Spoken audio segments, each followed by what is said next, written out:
49 दिन के बाद आज वो तस्वीरें सामने आई जिसका इंतजार पूरी दुनिया को काफी समय से था। वो तस्वीर जिसके आने से पहले हजारों लोगों की युद्ध में जान चली गई। वो युद्ध जो अब भी खत्म नहीं हुआ है, सिर्फ युद्ध विराम हुआ है और वो भी मात्र 4 दिनों का। युद्ध विराम समझौते के तहत हमास ने 25 बंधकों को रिहा किया है।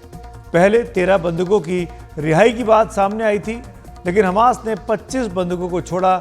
इसमें 12 बंधक थाईलैंड के निवासी हैं। इस बात की पुष्टि थाईलैंड के प्रधानमंत्री ने खुद सार्वजनिक तौर पर की है। वहीं पूरे ऑपरेशन पर इजरायल के प्रधानमंत्री बेनियामिन नेतन्याहू और रक्षा मंत्री तेल अवीव से लगातार निगरानी कर रहे हैं।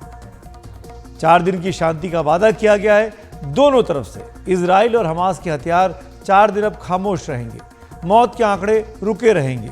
लोगों को 4 दिन बम के खतरे से आज़ादी मिलेगी। 4 दिन आम नागरिकों की जिंदगी बची रहेगी। फिलहाल ऐसा दावा किया गया है। अब कितने दिन शांत रहेंगे ये दोनों तरफ के रुख पर निर्भर करता है कि जो समझौता हुआ है उस पर वो कायम रहे। इजराइल ने कहा था कि हर रोज 10 बंधक अगर छोड़ेगा हमास तो उस हिसाब से सीज फायर बढ़ाने को वो तैयार भी है, और अगर ऐसा हुआ तो करीब 19 दिन में तमाम बंधक रिहा हो जाएंगे, बशर्ते हमास इसके लिए तैयार हो। लेकिन इसके लिए हमास तैयार होगा ये कहना अभी जल्दबाजी है, क्योंकि वो बंधकों को ढाल बनाकर ही इजराइल से अपने लोगों को छोड़ने की बात कर सकता है। देखना होगा कि इजराइल और हमास का रुख आगे क्या होता है। 7 अक्टूबर को जो हमास ने किया उस कायराना हरकत की जितनी निंदा की जाए कम है। मासूमों का कत्लेआम आज़ादी की लड़ाई नहीं हो सकती। जिस तरह की तस्वीरें उस दिन आई थी उसने पूरी दुनिया को हिला कर रख दिया था। अचानक हुए इस हमले में इजराइल को संभलने का मौका भी नहीं मिला था। इजराइल का दावा है कि 1400 से ज़्यादा उसके लोग मारे गए और हमास ने 240 लोगों को बंधक बना लिया। 49 दिन पहले गाजा पर हमले तेज किए इजराइल ने, और लगातार अभी भी हमले इस युद्ध विराम के होने तक जारी थे। उत्तरी गाजा पूरी तरीके से बर्बाद हो चुका है। गाजा की मिनिस्ट्री ऑफ हेल्थ का दावा है कि इजरायली हमले में करीब 13 से 14 हज़ार लोगों की जान जा चुकी है, जिसमें 4,000 के आसपास बच्चे हैं। हालांकि इजराइल इस दावे को पूरी तरीके से गलत बताता है। अब बड़ा सवाल है कि 4 दिन बाद क्या होगा। क्या लड़ाई फिर उसी तेजी के साथ शुरू हो जाएगी, या फिर इन 4 दिनों में दुनिया के बड़े देश किसी तरह का मीडिएशन करने में सफल हो पाएंगे। इसी मुद्दे पर बात करते हैं। 2 खास मेहमान इस वक्त मेरे साथ हैं। खीमराज जहांगीर जी जो कि विजिटिंग फैकल्टी हैं बेन गुरियन यूनिवर्सिटी इजराइल से, हमारे साथ इस वक्त जुड़ रहे हैं, और वीरेंद्र गुप्ता जो कि पूर्व राजदूत हैं। जहांगीर साहब, मेरा पहला सवाल आपसे, cease fire cease fire cease fire, आखिरकार सीज फायर हुआ, कुछ लोग रिहा हुए। मैं ये पूछना चाहता हूँ, इस पूरे सीज फायर के प्रोसेस के दौरान क्या नेतन्याहू एज ए लीडर, क्योंकि आप तेल अवीव में मौजूद हैं, उनकी साख बढ़ी, कम हुई, या वैसी की वैसी है? शुक्रिया।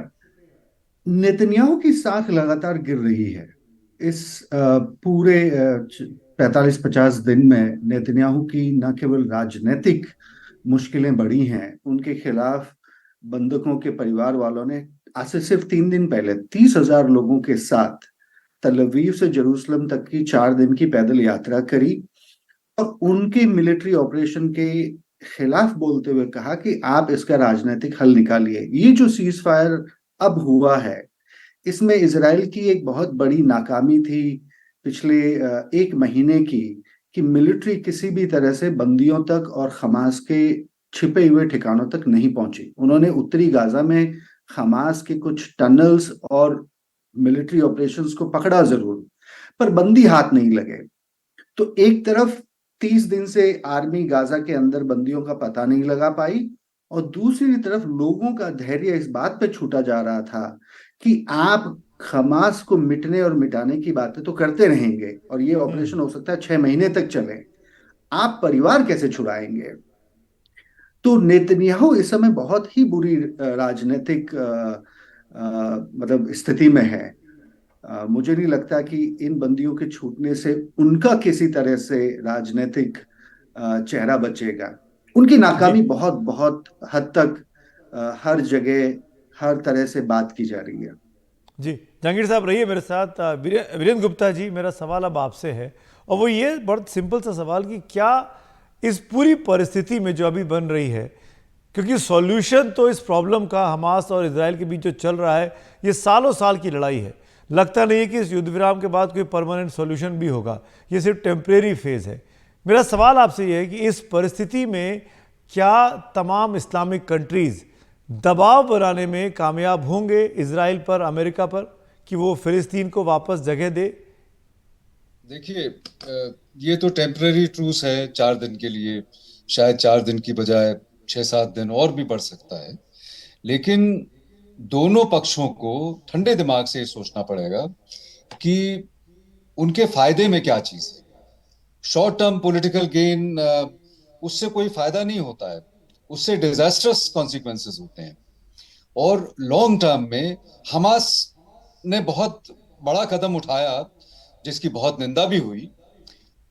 उसका एक रिजल्ट निकला है कि दुनिया अब फिर से जो है एक फाइनल सॉल्यूशन की बात करने लगी है।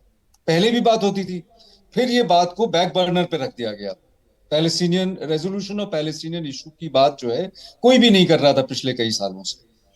तो अब जो है एकाएक इस बात को फिर से तूल मिला है। तो मुझे लगता है कि ये मोमेंटम जनरेट हुआ है और इसके लिए सारे देश, अमेरिका एक तरफ, इस्लामिक इंपॉर्टेंट इस्लामिक कंट्रीज, सब लोगों को मिलके इसमें आगे बात बढ़ानी पड़ेगी। ना तो इजराइल के लिए, इजराइल कहते हैं कि हमास को खत्म कर देंगे, बहुत मुश्किल है। देखिए, दोनों तरफ, मैंने कल भी ये बात का जिक्र किया था कि पैलेस्टीनियंस और इजराइल दोनों तरफ में आज की तारीख में जो है वो हाईजैक कर लिया गया है। हार्डलाइन एलिमेंट्स आ गए हैं पॉलिटिकल स्पेक्ट्रम में। तो एक लॉन्ग टर्म सॉल्यूशन की बात करनी पड़ेगी कि इजरायलियों को क्या पसंद है। जैसा लेकिन गुप्ता साहब, सॉरी मैं बीच में इंटरवीन कर रहा हूं और मैं आपसे ही जानना चाहूंगा, जो इजराइल अपनी इंटेलिजेंस के लिए, अपनी आर्मी माइट के लिए दुनिया भर में जाना जाता था, दुनिया के देश पागल थे कि हमको इजराइल से इक्विपमेंट्स लेने चाहिए, चाहे सर्विलांस के हों, चाहे इंटेलिजेंस के हों, चाहे हथियार हों लड़ाई लड़ने वाले, वो तमाम चीज़ें धरी की धरी रह गई। पहले आप 7 अक्टूबर को नहीं रोक पाए और फिर आप 50 दिन तक लड़ने के बाद अपने 240-250 बंदूकों को ढूंढ ही नहीं पाए, जबकि वो लिमिटेड एरिया है। देखिए, इजराइल तो एक्सपोज नहीं हो गया है। बिल्कुल सही है। और इससे एक बात, बिल्कुल बहुत बड़ा इंटेलिजेंस फेलियर रहा जो अक्टूबर 7 का अटैक है। और आपका कहना सही है कि इतने दिनों में, 50 दिनों में भी कोई खबर नहीं लगा पाए। तो ये इस बात को प्रूव करती है कि हार्ड लाइन मेजर्स, आप उनको मारते रहेंगे, उससे सोल्यूशन नहीं निकलने वाला है। और एक लेजिटिमेट सोल्यूशन मिलना चाहिए पैलेस्टीनियंस को। अगर आप एक जो उनका सेटलमेंट है उनको एक डिग्निफाइड सोल्यूशन दें, उनको स्टेट दें, तो इस तरीके से नेतन्याहू मिलिट्री मींस से हमास को नहीं खत्म कर सकते हैं, बट पॉलिटिकल सेटलमेंट देके हमास को खत्म किया जा सकता है। क्योंकि मेरा मानना यह है कि ना तो पैलेस्टीनियन साइड में ना इजरायली साइड में, दोनों ही साइड में मॉडरेट ओपिनियन है और वो मॉडरेट ओपिनियन को सपोर्ट करेगी। इजरायली साइड में भी मॉडरेट ओपिनियन है, जैसा उन्होंने जो मार्च किया। गुप्ता जी सब और जागीर जी, मैं मैं आप दोनों से रिक्वेस्ट कर रहा हूं, मेरे सहयोगी हैं उमा शंकर, उन्होंने बड़ी एक अच्छी रिपोर्ट फाइल की है अभी के डेवलपमेंट पर, एक बार उस पर नजर डाल लेते, फिर मैं आपके पास लौटता हूं। उमा शंकर सिंह ने ये रिपोर्ट फाइल की है, आज की जो रिहाई हुई है बंदूकों की, सुन लेते हैं पहले उसको। इजराइल और हमास के बीच युद्ध विराम समझौता लागू हो गया है और हमास ने समझौते के तहत पहले 13 बंधकों को रिहा भी कर दिया है। इनमें महिलाएं और बच्चे हैं। डील के तहत अगले 4 दिनों तक हर दिन 12-13 बंधकों को रिहा किया जाना है। कुल 50 बंधक रिहा होने हैं। शुक्रवार को 13 बंधकों के अलावा हमास ने थाईलैंड के 12 बंधकों को भी रिहा कर दिया। ये युद्ध विराम के मूल समझौते से अलग है। दरअसल थाईलैंड कतर के साथ साथ ईरान जैसे देश के साथ भी अपने बंधकों की रिहाई के लिए बातचीत कर रहा था। हमास के कब्जे में थाईलैंड के 22 नागरिक बंधक हैं। इनमें से 12 को रिहा किया गया है। सभी रिहा बंधकों को रेड क्रॉस के हाथों सौंपा गया। उनको राफा बॉर्डर के जरिए गाजा से बाहर निकाला गया और फिर इजराइल डिफेंस फोर्स को सौंपा गया। आईडीएफ ने इन रिहा बंधकों के लिए विशेष प्रबंध किए हैं। इनको हेलीकॉप्टर के जरिए इजराइल के अलग अलग अस्पतालों को ले जाने की व्यवस्था की गई। 7 हफ्तों तक बंधक रहे इन सभी लोगों को पहले उचित उपचार दिया जाएगा और फिर परिजनों के पास भेजा जाएगा। जो इतने दिनों से वो बंधक थे तो जाहिर सी बात है कि वो ट्रॉमा के शिकार होंगे और इसलिए उपचार पहले जरूरी है। आगे रिहा होने वाले तमाम बंधकों के साथ भी यही प्रक्रिया अपनाई जाएगी। इजराइल के पीएम नेतन्याहू ने बंधकों की वापसी को लेकर जो प्रक्रिया चली, तेल अवीव से बैठकर उस पर अपनी निगाह बनाए रखी। उनके साथ रक्षा मंत्री भी बने थे और कई जो अलग अधिकारी थे, बड़े अधिकारी थे, वो भी इस बैठक में मौजूद थे। युद्ध विराम समझौते के तहत इजराइल की जेलों में बंद 150 फिलिस्तीनी कैदियों को भी छोड़ा जा रहा है। पहले दिन 39 फिलिस्तीनियों को रिहा किया गया है। इनको हाइफा के नजदीक डामोन और मेगिडो जेल से यरूशलेम ले जाया गया, फिर वहां से रामाला के लिए रवाना किया गया। अगले 4 दिनों में रिहा किए जा रहे 150 कैदियों में मामूली अपराध वाले फिलिस्तीनी हैं। इनमें से अधिकतर की उम्र जो है वो 18-19 साल की बताई गई है। कतर और मिस्र की मध्यस्थता के जरिए ये युद्ध विराम जो है वो संभव हुआ है। इजराइल ने यह पेशकश भी की है कि 50 बंधकों के अलावा हमास की तरफ से अगर 10 बंधक हर दिन छोड़े जाते हैं तो वो उस हर दिन को एक युद्ध विराम के दिन के तौर पे आगे बढ़ाएगा, यानी कि हर 10 बंधक रिहा करने पर वो युद्ध विराम एक दिन आगे बढ़ा देगा। हालांकि इस बात पर अभी कोई सहमति नहीं बनी है। वैसे इजराइल 150 फिलिस्तीनी कैदियों की लिस्ट को उसने तैयार रखा हुआ है, जिसे वो तभी छोड़ेगा जब हमास 50 और बंधकों को छोड़ने को तैयार होगा। यानी कि 50 को तो वो डील के तहत छोड़ ही रहा है। अगर वो 100 को छोड़ता है तो इजराइल भी 150 की बजाय 300 फिलिस्तीनी कैदियों को रिहा करेगा। वैसे इजराइल ने यह भी साफ कर दिया है कि युद्ध विराम की अवधि खत्म होने के बाद वह गाजा पर फिर से हमले शुरू करेगा और हमास के खात्मे तक उसका युद्ध जो है वो जारी रहेगा। इजराइल में पूछा जा रहा है कि 50 बंधकों की रिहाई के बाद बाकी बचे करीब 190 बंधकों का क्या होगा। उनके परिजनों का भी पीएम नेतन्याहू पर जबरदस्त दबाव है। इजराइल को पहले लगा था कि सैन्य अभियान के जरिए वो बंधकों को छुड़ा लेगा, लेकिन ऐसा नहीं हुआ। बातचीत के जरिए बात बनी है। स्थायी युद्ध विराम की अभी कोई सूरत हाल नजर नहीं आ रही है, लेकिन गाजा में जिस तरह की तबाही और मानवीय त्रासदी की हालत है उसको देखते हुए इसकी जबरदस्त जरूरत जो है वो बताई जा रही है। और खासतौर पे जो बंधक अभी भी हमास के पास हैं उनकी सुरक्षा के लिए भी, उनकी सुरक्षित रिहाई के लिए भी जो युद्ध विराम है आगे भी जरूरी होगा। और परिजनों का दबाव लगातार इस बात पर बना हुआ है कि किसी भी सूरत पर उनको छुड़ाया जाए। उमाशंकर सिंह की रिपोर्ट देखिए आपने। अपने मेहमानों के पास चलते हैं। जहांगीर साहब, मेरा सवाल अब आपसे है। नेतन्याहू ने कहा था, जो मुझे याद आ रहा है, अगर मैं एग्जैक्ट कोट नहीं कर पा रहा हूं, तो उसका भाव ये था कि भाई सरेंडर करने का मतलब, सीज फायर का मतलब ये हो गया कि आपने हमास के साथ आप युद्ध को हार गए, एक तरीके आपने हार एक्सेप्ट कर ली। मैं अब ये जानना चाहता हूं कि 50 दिन हो गए, 49 दिन हो गए, छोटा सा इलाका है, सो कॉल्ड मैप पे जो हमको दिखाई देता है, उस इलाके में क्यों नहीं ढूंढ पाए कि आखिरकार बंधक कहाँ है? क्या इजरायली सैनिक तैयार नहीं थे, या उनके पास तैयारी नहीं थी, या उधर जाने से वो संकोच कर रहे हैं, डर रहे हैं? देखिए, इसमें सबसे बड़ी मुश्किल गाजा के आम बाशिंदों की है। गाजा में 20 लाख से ज्यादा की आबादी है। आप देखिए कि उत्तरी गाजा में जब इजराइल की आर्मी 27 अक्टूबर को जाती है तो उसके 7 दिन पहले वो उत्तरी गाजा के लोगों को कहता है कि आप साउथ की तरफ जाइए।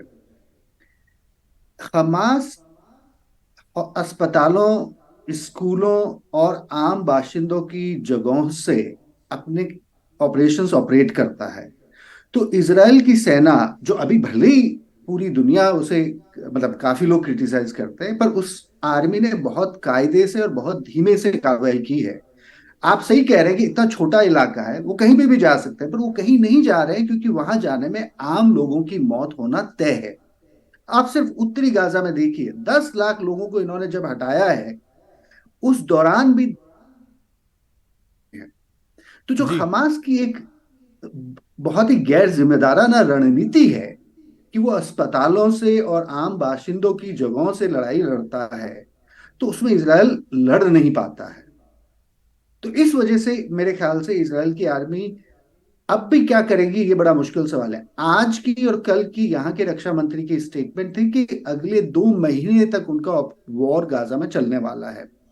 उन्होंने ये बात 2 महीने की कही, पर मेरा अंदाजा 6 महीने का है, क्योंकि आप अब उत्तरी गाजा के बाद दक्षिणी गाजा में तब तक नहीं जा सकते जब तक कि वहां के लोग वापस कहीं और न जाएं।